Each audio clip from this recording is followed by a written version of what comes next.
I noticed that you have 136 million in funding for EDD for the EDD Next project, and it's a 5-year plan to sort of modernize. This is a department that has been told that it needs to modernize for years now. Do you have benchmarks that you want them to meet? What kind of oversight are you going to have in place to make sure that they meet these benchmarks and actually do that modernization that they haven't done for over a decade now? Yeah, I can't make up for what wasn't done before I got here. And boy, we were flying a plane and trying to patch together and hold it together during this pandemic. By the way, not unique to in any way, shape, or form to the state of California. I talked to every governor in this country who's expressed similar frustrations with their systems that were overwhelmed, particularly with the PUA program, which was a brand new novel program. And I'm really proud of California. We engaged with the federal government, working very closely with the Biden administration on highlighting, illuminating a lot of those issues and vulnerabilities. And we put together not just a strike team task force, but we have a whole new team at EDD, which you're familiar with as well. We have also not been shy about going after all the abuses in terms of the criminal investigations. We put together a team that has already investigated just the state. And by the way, we have partners working on investigations within the state that are not included, 1,500 criminal investigations. We've seen convictions and arrests in terms of fraud, all of it around rebuilding the system. We hired former special counsel for the Trump administration, special counsel Macgregor Scott, to lead these efforts, and he's done a magnificent job. I really want to compliment his team. You're correct. We have budgeted more money in January and more in May on upgrading and implementing reforms at EDD, continuing to build on those reforms, including reimagining it completely. And I appreciate, and I do appreciate your familiarity with EDD Next, which is about that reimagining and revisioning our entire process, not just from an IT perspective, but business process improvements that are required.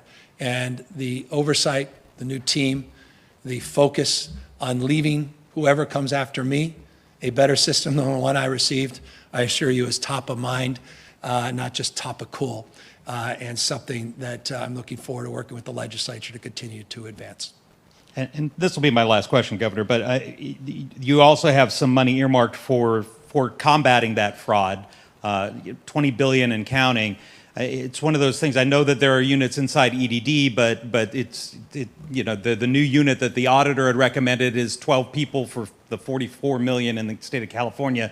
Most of these investigations are being done by local PDs and DAs. I know some of that money is earmarked for them, but how much do you think is going to go to these units that are spending 80-90% of their day investigating EDD fraud when they could be investigating other things? No better person. Why ask me? I can give you a response, but better to have the person they hired full-time to focus on this, working with our federal, state, and local partners, and that's Macgregor Scott, who's, as I said, put together a remarkable group of people, a team, task force, working with Mark Ghilarducci, sheriffs, working with district attorneys. We're funding a lot of those investigations, but I think notably working with the federal government, and that's where we are making tremendous progress as well. We put a lot of new technology, the IDME system. We're one of the first, not the first, but one of the first states to implement that new strategy. Thomson Reuters, others, working with the federal government, actually helped the Biden administration put together a task force in this space, highlighted this with other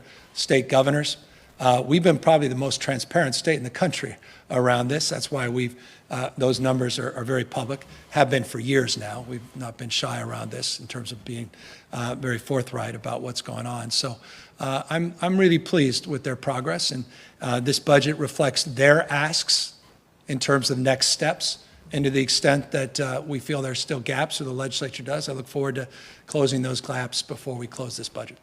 Do you have any concerns, though, that money, the fraudulent money under pandemic unemployment assistance, is going to have to get paid back to the federal government at a certain point? It'll come out of the state's coffers? Well, we'll pay our obligations. It's not unique to California. This is a burden reality for other states. The numbers are so much bigger in California. I think the last time I looked, we were at about 180.3 billion, I think that Q1, in just unemployment claims that were administered. So it's a rather extraordinary number.